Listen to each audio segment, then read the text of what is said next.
Trivandrum Nagercoil ഹൈവേയിലൂടെ പൊക്കോണ്ടിരിക്കുമ്പോൾ Udayagiri fort എന്നൊരു board ഞങ്ങൾ കാണുന്നത്. അങ്ങനെയാണ് അങ്ങോട്ടേക്ക് പോകാമെന്ന് തീരുമാനിക്കുന്നതും അങ്ങോട്ടേക്ക് പോകുന്നത്. പോകുന്ന വഴിക്ക് എല്ലാം തന്നെ സൈൻ ബോർഡ്സ് ഉണ്ടായിരുന്നു. കോട്ടയുടെ തൊട്ടടുത്തുള്ള റോഡിലൂടെയാണ് നമ്മളിപ്പോൾ സഞ്ചരിച്ചുകൊണ്ടിരിക്കുന്നത്. ഈ കാണുന്നതെല്ലാം കോട്ടയിൽ ആ കരിങ്കല്ല് അടുക്കി വെച്ചിരിക്കുന്നതാണ്. അങ്ങനെ കുറച്ചു ദൂരം പോയി കഴിയുമ്പോൾ തന്നെ അതിന്റെ ബോർഡും അതിന്റെ ആ എൻട്രിയും ഒക്കെ കാണാൻ പറ്റും. നമുക്കത് കാണുമ്പോൾ തന്നെ മനസ്സിലാവും ഇതാണ് ഫോർട്ട് എന്നുള്ളത്.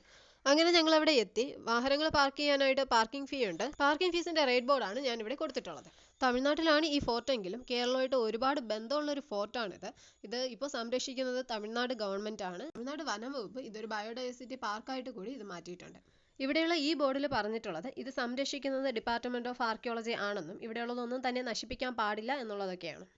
തിങ്കൾ ഇവിടെ അവധിയാണ്. അതുപോലെ തൊട്ടടുത്ത ബോർഡിൽ നിയർ ബൈ ടൂറിസ്റ്റ് സ്പോട്ട്സ് എന്നൊരു ബോർഡ് കാണാം. ഇതിൽ ഉദയഗിരി ഫോർട്ടിന്റെ ചരിത്രമാണ് പറയുന്നത്. വേണാട് രാജാവിന്റെ കാലത്ത് ഇത് മഡ് ഉപയോഗിച്ച് കൺസ്ട്രക്ട് ചെയ്തതാണെന്നും മാർത്താണ്ഡവർമ്മയുടെ കാലത്ത് ഇത് കരിങ്കല്ല് ഉപയോഗിച്ച് പുനർനിർമ്മിച്ചതാണെന്നും ഒക്കെയാണ് ഇതിൽ പറഞ്ഞിട്ടുള്ളത്. ഈ കോട്ടയ്ക്കകത്ത് എന്തൊക്കെയുണ്ടെന്ന് നോക്കാം. ഇതിന്റെ വാതിൽ തടി കൊണ്ടാണ് നിർമ്മിച്ചിട്ടുള്ളത്. ഇതിനകത്തേക്ക് എൻ്റർ ആകുമ്പോൾ തന്നെ ഒരു കൗണ്ടർ ഉണ്ടാവും. അവിടെ നിന്നാണ് ടിക്കറ്റ് എടുക്കേണ്ടത്. ടിക്കറ്റ് ഒരാൾക്ക് 30 രൂപയാണ്. ഇവിടെയുള്ള ഈ ബോർഡിൽ പറഞ്ഞിട്ടുള്ളത് കാട്ടിലേക്ക് പോകുമ്പോൾ ഒറ്റയ്ക്ക് പോവരുത്, കുട്ടികളൊക്കെ ഒപ്പം ഉണ്ടെങ്കിൽ ശ്രദ്ധിക്കുക എന്നുള്ളതൊക്കെയാണ്.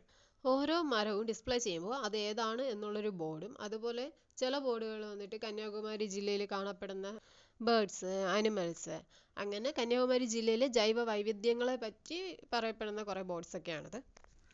അതിനടുത്തായിട്ട് തന്നെ പെരുമ്പാമ്പ്, നക്ഷത്രആമ ഇങ്ങനെയുള്ളതൊക്കെ നമുക്ക് കാണാൻ പറ്റും. പിന്നെ കുറേ കൂടി മുന്നോട്ട് പോകുമ്പോൾ ഒരു സൈഡിൽ ഇരുന്ന് വിശ്രമിക്കാനുള്ള ഇരിപ്പിടങ്ങളൊക്കെ കാണാം. പിന്നെയും മുന്നോട്ട് പോകുമ്പോൾ അവിടെ ഒരു കുളമുണ്ട്. അവിടെ ഗൂസൊക്കെ വന്ന് കുളിക്കാറുണ്ട്. അതുപോലെ നല്ലൊരു ആംബിയൻസ് ആണ് അവിടെ. ഞങ്ങൾ ഉച്ചയ്ക്കാണ് പോയതെങ്കിൽ പോലും നല്ലൊരു തണൽ അവിടെ ഉണ്ടായിരുന്നു. ഈ കുളത്തിന്റെ ലെഫ്റ്റ് സൈഡിലൂടെ പോകുമ്പോൾ അവിടെ ഗൂസും അതുപോലെ തന്നെ മയിലും ഒക്കെ കാണാൻ പറ്റും. ഇരുന്ന് വിശ്രമിക്കാനായിട്ടൊക്കെ ഇവിടെ ഒരുപാട് സ്ഥലങ്ങളുണ്ട്. ഇനി കുളത്തിന്റെ റൈറ്റ് സൈഡിലേക്ക് പോയാൽ പുള്ളിമാനും അതുപോലെ ചിൽഡ്രൻസ് പാർക്കും ഒക്കെ കാണാൻ പറ്റും. ഇനി നമ്മൾ പോകുന്നത് ടിക്കറ്റ് കൗണ്ടറിന്റെ റൈറ്റ് സൈഡിലോട്ടാണ്. അവിടെ ഒരു ബോർഡ് കാണാം. ഈ ബോർഡിൽ പറഞ്ഞിട്ടുള്ളത് ഫോട്ടോഷൂട്ടിന് 500 രൂപയും അതുപോലെ തന്നെ ക്യാമറയ്ക്ക് 150 രൂപയും എന്നാണ്. പിന്നെ അങ്ങോട്ട് പോകുമ്പോൾ നമ്മൾ കാണുന്നത് അവിടെ 2 തടി കഷ്ണങ്ങൾ വെച്ചിട്ടുണ്ട്. അതിനടുത്തായിട്ട് തന്നെ ഒരു ബോർഡും ഉണ്ട്. ആ ബോർഡിൽ പറഞ്ഞിട്ടുള്ളത് ഈ തടി കഷ്ണങ്ങളിൽ ഉള്ള റിങ്സ് ആ മരത്തിന്റെ ഏജിനെ സൂചിപ്പിക്കുന്നു എന്നുള്ളതാണ്. ഇതിനടുത്തായിട്ട് തന്നെ ഐസ്ക്രീമും ജ്യൂസും ഒക്കെ കിട്ടുന്ന കടയുണ്ട്. അടുത്തൊരു ബോർഡിൽ ഇതുമായിട്ട് റിലേറ്റഡ് ആയിട്ടുള്ള കുറച്ച് പ്ലേസസ് ആണ് കൊടുത്തിട്ടുള്ളത്. കൂടുതൽ പേരും ഇതുവരെയാണ് പോകാറുള്ളത്. എന്നാൽ ഇനി അങ്ങോട്ടുള്ളതാണ് ഈ ഫോർട്ടിന്റെ മുഖ്യ ആകർഷണം. അതാണ് ഡിലനോയ് സ്റ്റോം. ഇനി നമ്മൾ കുറച്ചു ദൂരം സഞ്ചരിക്കാൻ പോകുന്നത് വനത്തിന് നടുവിലൂടെ. ഡിലനോയുടെ ശവകുടീരമാണ് ഇവിടെ ഉള്ളതെന്നാണല്ലോ പറഞ്ഞത്. അപ്പോൾ ഈ ഡിലനോയ് ആരാണ് എന്നുള്ളത് നമുക്ക് നോക്കാം. 1741 ഓഗസ്റ്റ് 10 കൊളച്ചൽ യുദ്ധത്തിൽ മാർത്താണ്ഡവർമ്മ നേതൃത്വം നൽകിയ തിരുവിതാംകൂർ സൈന്യത്തോട് പരാജയപ്പെട്ട ഡച്ച് ഈസ്റ്റ് ഇന്ത്യ കമ്പനിയുടെ സൈനിക മേധാവിയായിരുന്നു ക്യാപ്റ്റൻ ഡിലനോയ്. ഡിലനോയുടെ കഴിവ് തിരിച്ചറിഞ്ഞ മാർത്താണ്ഡവർമ്മ പിന്നീട് അദ്ദേഹത്തെ തിരുവിതാംകൂർ സൈന്യത്തിന്റെ സൈന്യാധിപനാക്കി മാറ്റി.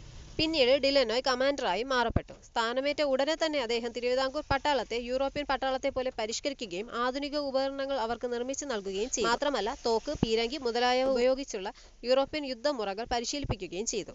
അങ്ങനെ ഡിലനോയ് മാർത്താണ്ഡവർമ്മയുടെ വിജയഗാഥയുടെ പ്രധാന ശക്തിയായി മാറി. ഡിലനോയ് വിവാഹം ചെയ്തത് മാർഗരറ്റിനെയാണ്. കൂടാതെ ഡിലനോയുടെ മകനും തിരുവിതാംകൂർ പട്ടാളത്തിൽ തന്നെയാണ് സേവനമനുഷ്ഠിച്ചത്. ഡിലനോയുടെ കീഴിൽ ഈ കോട്ട ദക്ഷിണേന്ത്യയിലെ ശക്തമായൊരു സൈനിക താവളമായിരുന്നു.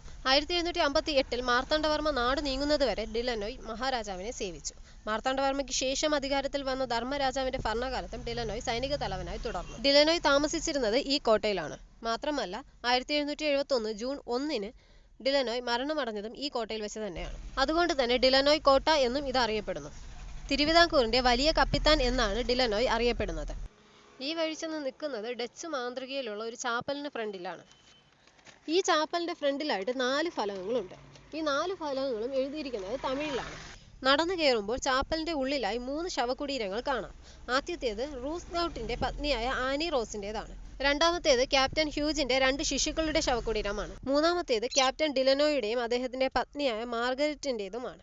ഡിലനോയുടെ കല്ലറയുടെ മുകൾ ഭാഗത്ത് ഡച്ച് സർക്കാരിന്റെ ഔദ്യോഗിക മുദ്രയും ആലേഖനം ചെയ്തിരിക്കുന്നു. അതുപോലെ ലാറ്റിനിലും തമിഴിലും എഴുതിയിട്ടുമുണ്ട്. ഇനി നമുക്ക് ഈ കോട്ടയുടെ മുകൾ ഭാഗത്തേക്ക് പോകാം. നമ്മൾ റോഡിലൂടെ വരുമ്പോൾ കരിങ്കല്ല് അടുക്കിയിട്ട് ഒരു കോട്ട കണ്ടിരുന്നില്ലേ? അതാണ് ഇവിടെ. കരിങ്കല്ല് ഉപയോഗിച്ച് ഈ കോട്ടയെ സംരക്ഷിച്ച് നിർത്തിയിരിക്കുന്നതാണ് ഈ കാണുന്നത്. പണ്ട് ഇവിടെ നിന്ന് കുളച്ചൽ തുറമുഖമൊക്കെ നിരീക്ഷിക്കാൻ കഴിയുമായിരുന്നു എന്ന് പറയപ്പെടുന്നു. ഈ പാത നേരെ ചെന്ന് അവസാനിക്കുന്നത് ഒരു കെട്ടിടത്തിലാണ്. എന്നാൽ ഇപ്പോൾ അങ്ങോട്ട് പോകാൻ കഴിയാത്ത വിധം കാടാണ്. പുരാവസ്തു വകുപ്പ് ഒരു തുരങ്കം ഇവിടെ കണ്ടെത്തിയിട്ടുണ്ട്. പത്മനാഭപുരം കൊട്ടാരത്തിൽ നിന്നും ഇങ്ങോട്ടേക്ക് തുരങ്കപാത ഉണ്ടായിരുന്നു എന്നൊക്കെയാണ് പറയപ്പെടുന്നത്. തിരുവിതാംകൂറിന്റെ സൈനിക പരിശീലന കേന്ദ്രമായും ആയുധ നിർമ്മാണ കേന്ദ്രമായും പത്മനാഭപുരം കൊട്ടാരത്തിന്റെ ജയിലായിട്ട് ഉപയോഗപ്പെടുത്തിയിരുന്ന സ്ഥലമാണിത്.